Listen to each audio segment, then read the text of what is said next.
स्वागत है आपके विकास ट्यूटोरियल यूट्यूब चैनल पे। तो हमने रोज़ की भांति आज भी आपका शुरू होगा सीटेट क्लास मैथ का। तो इसमें आप लोगों ने प्रीवियस ईयर क्वेश्चन देखा था। थोड़ी सी हम फिर सिलेबस के बारे में बात करेंगे। सिलेबस आपका होता क्या है? सिलेबस में तो 20 नंबर का आता है आपका क्या? 20 नंबर में आपका आता है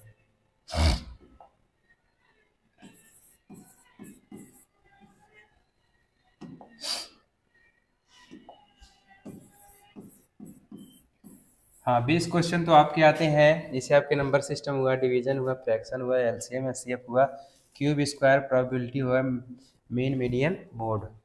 और आपके पास ज़्यादा इंपॉर्टेंट टॉपिक यही पे है, मेंसुरेशन है, ज्योमेट्री है, अलजेब्रा है, ठीक ना। यहाँ से आपको 11 से 12 क्वेश्चन देखने को मिलते हैं। हमने पिछले भी क्लास में देखा था यही बातें।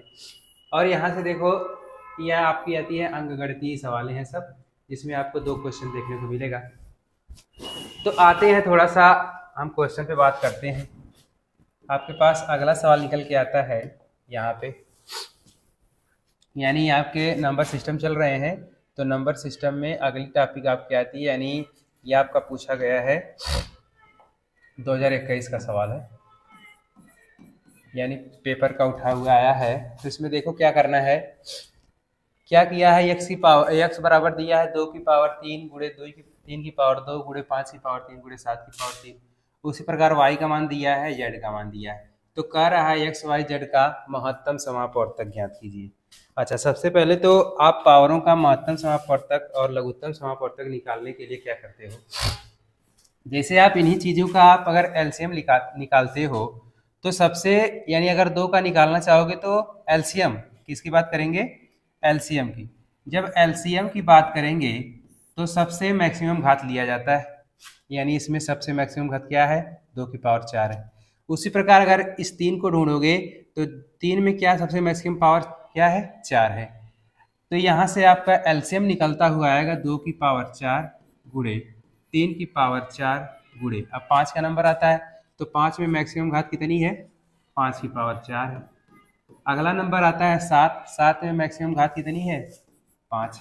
तो यह आपका निकल के आता है एलसीएम। क्या आता है, एलसीएम। अब आपको ज्ञात करना है एचसीएफ। तो एचसीएफ ज्ञात करने के लिए सबसे मिनिमम घात लिया जाता है। क्या लिया जाता है, मिनिमम घात, यानी 2 की मिनिमम घात कितनी है, 2 है, तो 2 की पावर 2 आ जाएगा गुणे। अब 3 का नंबर आता है, 3 में सबसे मिनिमम घात कितनी है, 3 की पावर 2 है गुणे। 5 की जब बात आती है तो 5 में क्या है, 2 है, और 7 में बात जब आएगी तो 7 की पावर क्या है, 3। यही आपका आता है एचसीएफ। लेकिन आपको इस ऑप्शन में खोजना है। जब इस ऑप्शन में खोजना होगा, थोड़ा हमको कुछ काम करना होगा इसमें। देखो 7 की पावर 3 तो दिया है, 7 को नहीं छेड़ना है, तो 7 को ऐसे रहने दो। इन्हीं तीनों में कुछ कारीगरी आपको करनी होगी। तो कारीगरी करने से पहले आप थोड़ा सा इनको तोड़ो। जब तोड़ोगे तो क्या क्या मिलेंगे, यानी 2 को करोगे तो 2 गुणे 2 मिलेगा, 3 को तोड़ोगे तो 3 गुणे 3 मिलेगा, और 5 को जब तोड़ोगे तो 5 गुणे 5 मिलेगा। अब 7 की पावर 3 आपका ऐसे रहेगा। अच्छा, आपको चाहिए क्या, 30 की पावर 2, 15 की पावर 3, 30 की पावर 3, 30 की पावर 1। अच्छा, तो आप करोगे क्या, अगर आपको चाहिए, मान लेते पहला ऑप्शन आपका सही होता है, तो जब पहला ऑप्शन सही होता है तो यहाँ से ले चलो, इसको ले लो और इसको एक साथ ले लो, इसको और इसको एक साथ ले लो। तो क्या करोगे, पंत यानी 15 दूना 30 होगा। अब पंत यानी 15 दूना 30 होगा, ठीक। अब गुणे 7 की पावर क्या है, 3 है। अच्छा, यहाँ पे देखो, अब आपके पास वो वाला सूत्र आता है कि यदि a की पावर n गुणे b की पावर n, या इसी में आप a मान लो या a इसको भी मान लो, ठीक। तो क्या होता है, इसको m मान लो भाई। यानी अगर बेस सेम है तो घातें क्या होती हैं, जुड़ जाती हैं। तो a की पावर होगा m plus n plus m हो जाएगा। तो यहाँ पे घात कुछ नहीं है, जिसकी पावर कुछ नहीं उसकी पावर 1 होती है। तो इस वाली बात को आप लिख क्या सकते हो, 30 की पावर 2 गुणे 7 की पावर 3। ऑप्शन में दिखा, ऑप्शन आपका पहला दिख गया, कौन सा, 30 की पावर 2 और 7 की पावर 3। तो यहाँ से आपका क्वेश्चन नंबर कौन सा सही, प्रश्न नंबर 31 का पहला सही हो गया।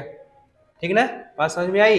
यानी आप एलसीएम की जब बात करते हो तो एलसीएम में आप मैक्सिमम पावर लेते हो, क्या लेते हो, मैक्सिमम पावर। और जब आपकी एचसीएफ की बात आती है तो यहाँ पे मिनिमम पावर लेते हो। ठीक, तो मिनिमम पावर में आपकी 2 की पावर 2, 3 की पावर 2, 5 की पावर 2, 7 की पावर 3। यही आपका आप सॉल्व करोगे तो इस रूप में आपका आंसर प्राप्त होगा। क्लियर हुई बात। अच्छा, अगला सवाल आपके पास मिलता है, क्या दिया है, 5 2 2 7 2, यानी अंक में दिया है, नोट हो गया। तो चलते हैं अगले क्लास पे।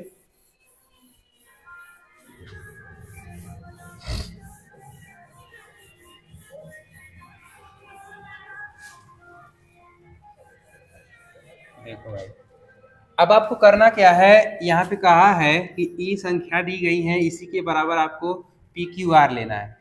पी क्यू आर लेना है जो वह का हो, अभाज्य संख्या हो। अभाज्य संख्या यानी जो खुद से कटे और एक से कटे। यानी अब इस वाले पार्ट का आपको ऐसा गुणनखंड करना होगा कि पी जो आपकी अभाज्य संख्या मिले उसका पावर 2 हो जाए, और क्यू जो मिलेगी संख्या वो अभी अभाज्य होगी उसका पावर 3 हो, और आर जो संख्या मिले उसकी पावर क्या हो, 4। यानी ऐसी संख्याओं का क्या करना है, आपको गुणनखंड करना है।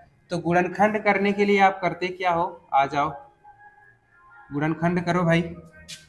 क्या लेना है, 52 लेना है, 2 लेना है, 72 लेना है। ठीक, इसी का आपको गुणनखंड करो। छोटी संख्या आपकी 2 है, 2 आपकी क्या है, अभाज्य संख्या है, तो 2 से काटो, 2 दूना 4, 2 छक्का 12, फिर 2 एक कम 2, 2 तिहाई 6, 2 छक्का 12। अभी 2 से कटेगा, 2 से आओ, 2 एक कम 2, 2 तिहाई 6। यहाँ से देखो, एक तो उतारोगे तो भाग जाएगी नहीं, फिर 3 को लाना पड़ेगा, 0 बढ़ाना होगा, 2 छक्का 12, 2 तिहाई 6। अब आपके पास 13 0 63 आया, यह किससे कटेगा, 3 से चलोगे तो 3 से कटेगा, हाँ अभी तो है, कटेगा ना यहाँ से। देखो भाई थोड़ी ध्यान देना, बस बात क्या करनी है यहाँ पे। हाँ, अब यहाँ पे 2 छक 12 किए तो एक हासिल गया यहाँ पे ना, तो सो गया 16, तो 2 8 16 हो जाएगा। अभी 2 से और कटेगा, 2 छक 12, यहाँ गया 2 5 10 हो गया, 2 तिहाई 6 हो गया, 2 चौको 8 हो गया। अभी 2 से कटेगा, तो 2 तिहाई 6, 2 दूना 4, 2 छक्का 12, 2 7 14। अब अगली बात क्या आती है, 3 से काटो, 3 भी आपकी क्या है, अभाज्य संख्या है, तो 3 से जब काटोगे तो 3 एक कम 3 मिलेगा, फिर मिलेगा यहाँ पे 0 बढ़ाओगे तो 3 8 24 होगा, 3 9 27 होगा। फिर आप 3 से काटो, 3 से जब काटोगे 3 त्रिके 9 होगा, फिर यहाँ पे 18 होगा, 3 छक 18, 3 त्रिके 9। फिर 3 से काट लो आप, 3 एक कम 3, 3 दूनी 6, 3 एक कम 3। अब 11 से कटेगा, 11 ग्रहियों में 121, 11 एक कम 11। अब आपके यहाँ पास गुणनखंड क्या आया, इसी के बराबर आपको क्या लिखना है, 2 की पावर 4 गुणे 3 की पावर 2 गुणे 11 की पावर 2। 3 की पावर 3 है ना, 3 की पावर 3। अब यहाँ से मिलान करना होगा इसका, p की पावर 2 यानी किसकी पावर 2 है, तो यानी यहाँ पे आपको लिखना है क्या, 52 2 7 इसी के बराबर है p स्क्वायर गुणे q की पावर 3 गुणे r की पावर 4, यही ना। अब देखो पावर 4 किसकी है, r की, तो यहाँ से तुलना कर दो, यह चले जाएगा इसके पास, यह चला जाएगा इसके पास, यह जो चला जाएगा इसके पास, तो यानी p का मान आपका निकल के आएगा क्या, 2। p का मान 11, यानी 11 की पावर 2 है, वहाँ के पी की पावर 2 है, तो पी बराबर 11 दिखेगा। अगली बात आती है, यानी क्यू की पावर, यानी किसकी पावर 3 है, 3 की पावर 3 है, तो यहाँ क्यू का मान जो निकलेगा वह 3 निकलेगा। और आर का मान क्या निकलेगा, यानी किसकी पावर 4 है, 2 की पावर 4। तो यहाँ से आपके पास यहाँ पी क्यू आर के मान आएंगे, और आपको लाना क्या है, यानी किसका मान निकालना है, यहाँ से 2p plus Q minus are का मान ज्ञात करना है। तो मान रख दो, p का मान कितना है 11 प्लस q का मान कितना है 3 है, माइनस r का मान कितना है, r का मान 2 है, तो 2 रख दो। तो यहाँ से मिलेगा 11 दूनी 22 प्लस 3 माइनस का 2। यहाँ से जब घटेगा तो 20 होगा, अब 20 में 3 जोड़ोगे तो 23 हो जाएगा। आपका यह क्या हो जाएगा, आंसर। कुछ करना नहीं है, बस आपको इसका गुणनखंड करना होगा। जब गुणनखंड करना होगा तो आपके पास इस तरह से नंबर निकल के आएंगे। जब इस तरह से नंबर निकल के आएंगे तो क्या बनता है, यानी पी क्यू आर अभाज्य संख्या लेनी है, यानी 2 भी आपकी क्या है, अभाज्य है, 3 भी आपकी अभाज्य है, 11 भी आपकी अभाज्य है। तो अब देखोगे किसकी पावर 4 इसमें दिया है, इसमें दिया था r की पावर 4, तो यहाँ 2 की पावर 4 है, तो r का मान क्या होगा, 4 हो जाएगा। q का पावर 3 है, तो यहाँ पे किसकी पावर 3 है, 3 की पावर 3 है, तो यहाँ q बराबर 3 हो जाएगा। r की पावर 4 है, तो r की पावर 4 यानी 2 की पावर 4 दिया है, तो 2 की पावर यहाँ का हो जाएगा 4 हो जाएगा। ये पी क्यू आर के मान हो जाएंगे। बस इसी में आपको रखना है पी क्यू आर का मान, वहाँ से सॉल्व करोगे तो 23 निकल के आ जाएगा, जो आपका सी वाला सही है। बात समझ में आई? यानी इस प्रकार से सवाल आपको पूछे जा रहे हैं। हमने कई प्रीवियस ईयर को उठाया था तो देखा था, उसमें इस प्रकार से कई सवाल दिए थे। अच्छा, अगला नंबर आता है कि यदि 7 अंकों वाली संख्या है, जिसमें दिया है 134, फिर x है, फिर 58 है, y 72 से विभाज्य हैं, तो 2x प्लस y का मान ज्ञात कीजिए। अच्छा देखो भाई, 72 से जब विभाज्य हैं तो इसमें से पहले तो ज्ञात करना चाहिए आपको 8 और 9 से विभाज्य होनी चाहिए, यानी इनका ऐसा गुणनखंड करना चाहिए कि इनके बीच कुछ कॉमन ना मिले। जैसे 8 और 9 में आप जब विभाजित किए हो तो उसमें क्या मिला, कुछ कॉमन मिला, नहीं मिला। तो आपको ऐसे संख्याओं को लेना होता है जो उनके बीच कुछ कॉमन ना हो। तो आ जाओ आप लोग इस सवाल पे। हाँ, सवाल आपका क्या कर रहा है, यानी 7 अंकों वाली संख्या है, 7 अंकों वाली संख्या है, क्या क्या है संख्या, 134 है, x है, 58 है, y है, जो क्या है 72 से डिवाइड है। 72 से डिवाइड के लिए आपको 8 से भी डिवाइड करना होगा, 9 से भी डिवाइड करना होगा। अच्छा, अब विभाज्यता का नियम आप लोगों को पढ़ना होगा थोड़ी सी। 8 से अगर कोई संख्या विभाज्य है तब क्या होता है, 8, 4 और 2, यह तीनों बातें एक साथ होती हैं, 8, 4 और 2, और इसी के साथ 3 और 9 एक साथ होते हैं। ये सब क्या कहते हैं कि क्या कहेंगे कि अगर आपके पास संख्या कुछ दे दी गई है, यानी यह संख्या दे दी गई है, जब संख्या दे दी गई है तो अगर वह 8 से विभाजित देखना होगा आपको, तो क्या करना होगा, लास्ट के 3 डिजिट वह 8 से कटने चाहिए। अगर 3 डिजिट वह 8 से कट रहे हैं तो आपकी संख्या 8 से क्या होगी, विभाजित होगी। ठीक उसी प्रकार से जब 4 की बात आती है तो 4 का कहता है कि अंतिम दो डिजिट 4 से क्या होने चाहिए, डिवाइड होने चाहिए। ठीक उसी प्रकार से जब 2 का नंबर आता है तो 2 का नंबर यही कहता है कि लास्ट वाला डिजिट 2 से डिवाइड होना चाहिए। बात क्लियर हुई? यानी 8 के लिए वे 3 डिजिट, 4 के लिए 2 डिजिट और 2 के लिए लास्ट यानी अंतिम वाला।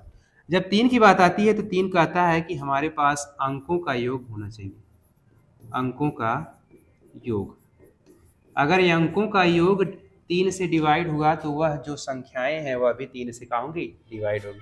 ठीक उसी प्रकार से यह भी कहता है कि अगर 9 से डिवाइड करना होगा तो वह भी क्या होने चाहिए, अंकों का योग जो होगा वह 9 से डिवाइड होना चाहिए। तो आ जाते हैं हम सवाल पे। बात समझ में आई ना? तो सवाल पे आओ भाई। सवाल आपका क्या कह रहा है कि आपको 8 से भी डिवाइड करना होगा 9 से, तो पहले 8 से डिवाइड कर लो, यानी हमको अंतिम अंक 3 चाहिए। इसको जब 8 से डिवाइड करोगे तो पहले तो आप भाग दो, 8 7 56, बचेगा 2। अब आप y के स्थान पे कौन सी संख्या लाओ कि क्या हो 8 से भाग पूरी तरह से चल जाए। 8 दूनी 16, 8 त्रिके 24, यानी वह संख्या आपकी क्या होनी चाहिए, 4 होनी चाहिए। यानी जब 4 लोगे तो वह क्या होगी, पूरी तरह से 8 से डिवाइड हो जाएगी। यानी यहाँ से y का मान जो निकल के आया वह क्या आया, 4 आ गया। अच्छा, जब 4 आ गया तो आपकी नई संख्या क्या प्राप्त हुई, 134 x 5 8 4। अब इस पे आप 9 वाला नियम लगा दो। 9 वाला नियम क्या कहता है कि संख्याओं का योग, यानी इनको जोड़ो, इन सबको जोड़ो, यानी अंक तो एक साथ जुड़ जाएंगे लेकिन जो x होगा वह अलग रहेगा। 4 3 7 1 8, 8 8 16, 16 5 22, 22 4 26, 22 4 26 होगा ना। एक बार जोड़ लो फिर से, 4 3 7 7 1 8, 8 5 13, 13 8 21, 21 4 25। देखो गड़बड़ा गया, फिर से जोड़ो भाई। 4 3 7 7 1 8, 8 8 16, 16 5, अरे 4 3 7 7 1 8, 8 5 13, 8 5 13, 13 4 17, 17 8 25। हाँ सही।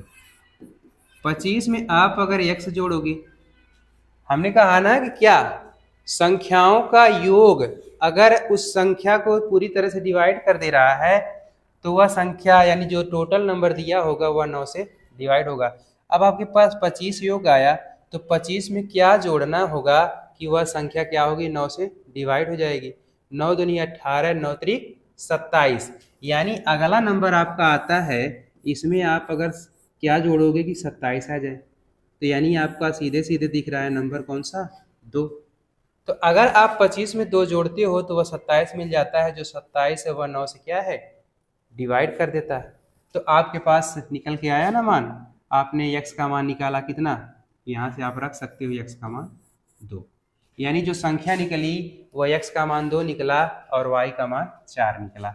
अब आपके पास समीकरण क्या है, समीकरण है आपके पास 2x + y, समीकरण है 2x + y, इसी को सॉल्व करना है। अब 2 गुणे x का मान क्या निकाले हो आप, x का मान 2 आया है, 2 रखो, और y का मान आपका क्या आया है, 4। तो 2 दूना 4 + 4 मिलके 8, यानी क्वेश्चन नंबर कौन सा है, यानी 33 का 8 वाला। बात समझ में आई? आपको डिविजिबिलिटी रूल आपको पता होना चाहिए कि यानी 8 किस तरह से कटता है, 9 किस तरह से डिवाइड करता है। हमने इससे पिछले वाले सवाल में देखा था 11 का डिविजिबिलिटी रूल, यानी एक के अंतर पे, यानी एक के अंतर पे सभी संख्याओं को जोड़ते चलते हैं, और जो अंतर वाली बचती हैं उनको भी जोड़ेंगे तो उनका या तो 11 का मल्टीपल मिलना चाहिए या तो 11 ही मिलना चाहिए। तो बात समझ में आई? नोट कर लो भाई, यहाँ पे सवाल आपका यही था कि 134 x 5 8 y जो 72 से डिवाइड है, तो 72 से डिवाइड के लिए 8 और 9 भी चाहिए।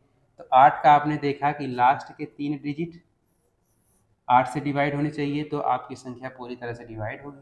तो आपके लास्ट में 3 डिजिट क्या आ गए, 584। फिर अगला नंबर आता है 9 का, जो संख्याओं का योग को डिवाइड करता है। तो यहाँ से आपने x y का मान पता किया तो आपका डायरेक्ट फॉर्मूला क्या सूत्र निकला, यानी क्या इस वाले टॉपिक का आया उत्तर 8 आ गया। ठीक ना? अच्छा, चलते हैं अगले क्लास में, अगले सवाल पे। पहला सवाल 3 हो गया ना,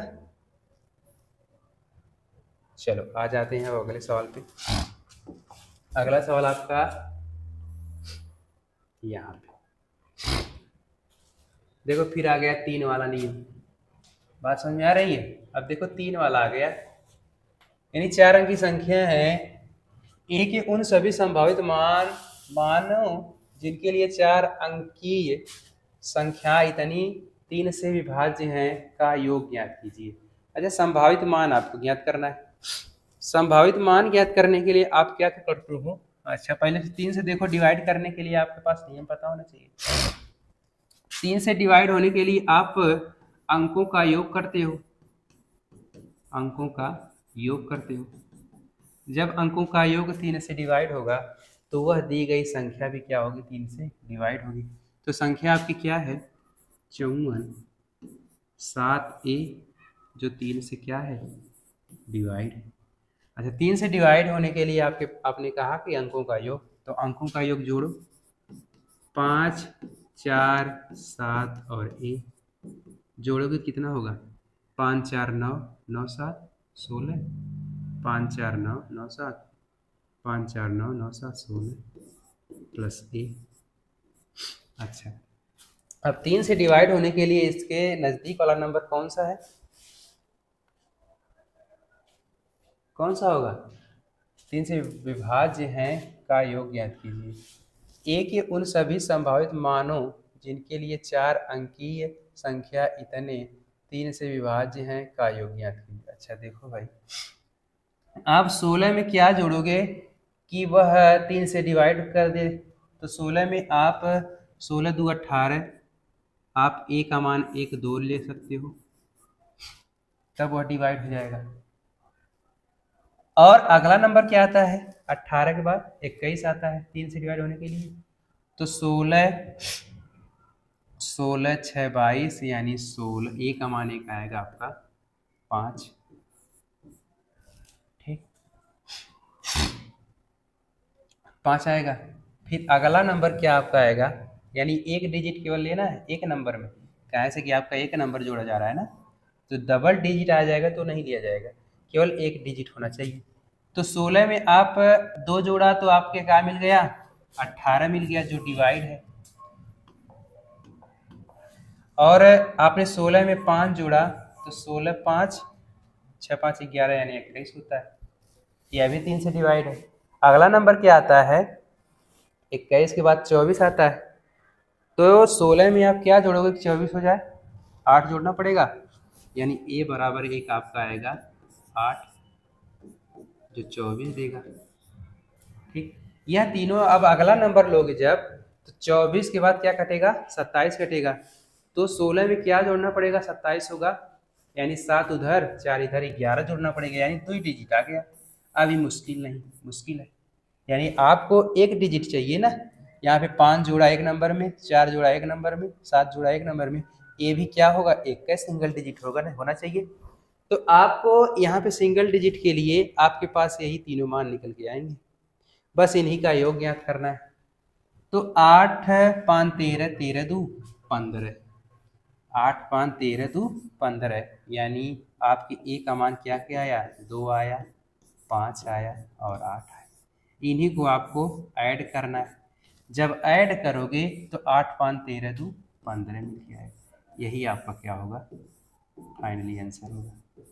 ठीक ना? तो यानी ये जो 15 होगा आपका ऑप्शन नंबर फर्स्ट, वही आपका उत्तर होगा। बात समझ में आई?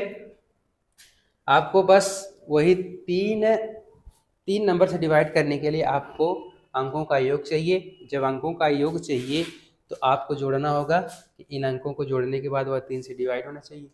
तो कह रहा है ना कि क्या 3 से विभाजित है का योग ज्ञात कीजिए।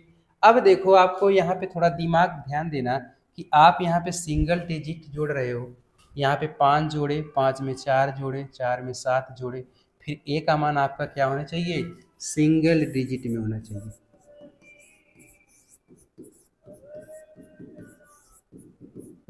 सिंगल डिजिट में होना चाहिए, तब ठीक होगा।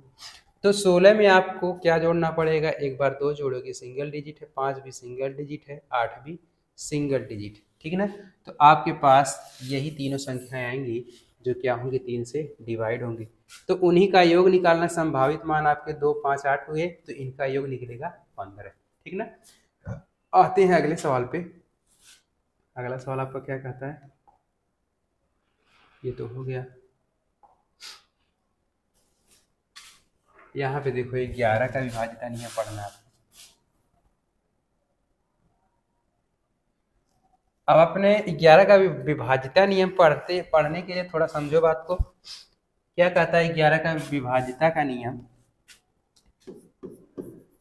कहता है कि मान लेते यही संख्या है, 7 है, 5 है, y है, 0 है, 7 है, तो 11 से क्या है, डिवाइड है। 11 से डिवाइड के लिए आपको अल्टरनेट वाले अंक लेने होंगे, उनका योग करना होगा।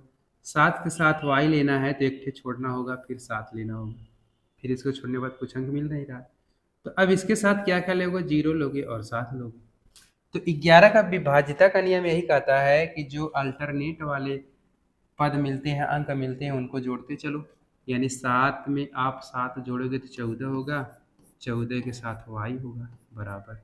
5 में 0 जोड़ोगे और 7 जोड़ोगे, 7 5 12 होगा, 7 5 12 होना चाहिए। अच्छा, अब यहाँ पे 14 यानी 7 7 14 प्लस y होगा ना। हाँ अभी 11 क्या कहता है कि आपके पास इनको साथ ले लो, माइनस 12 करना होता है, बराबर 0 लाना होगा या 11 का डिजिट लाना होगा। ठीक, अच्छा तो आप क्या करोगे, 12 में से अगर 11 12 घटाओगे, अच्छा घटाओ भाई, यानी आप अगर 2 प्लस y मिलेगा बराबर 0। अब 2 में क्या जोड़ोगे कि क्या हो जाए, या तो 11 मिल जाए या तो left hand side right hand side के बराबर, लेकिन आपको 11 प्लस करना है, y का मान प्लस लेना है। तो प्लस लेने के लिए आप y के साथ क्या ले सकते हो, एक सिंगल आपका नंबर आता है 9, 9 में 2 जोड़ते हो तो 11 मिलेगा, जो 11 से क्या है, पूरी तरह से डिवाइड है। तो यहाँ से जो 9 क्या मिलेगा, यानी जो y का मान मिलेगा वह कितना मिलेगा, 9 मिलेगा। बात समझ में आई। हमने कहा कि क्या अल्टरनेट नंबरों को जोड़ते हो, जब अल्टरनेट नंबर को जोड़े तो क्या मिला, 7 7 14 प्लस y मिला, फिर माइनस करते हो अल्टरनेट जो बच गए, 5 में 0 जोड़ोगे तो 5 7 5 12, उसको माइनस करने के बाद वह बराबर आना चाहिए क्या, या तो 0 आना चाहिए या तो 11 से विभाजित होने वाली कोई संख्या आनी चाहिए। तो यहाँ पे बात आई समझ में। तो आपने देखा कि 14 प्लस y माइनस 12 किया तो आपका 0 मिला,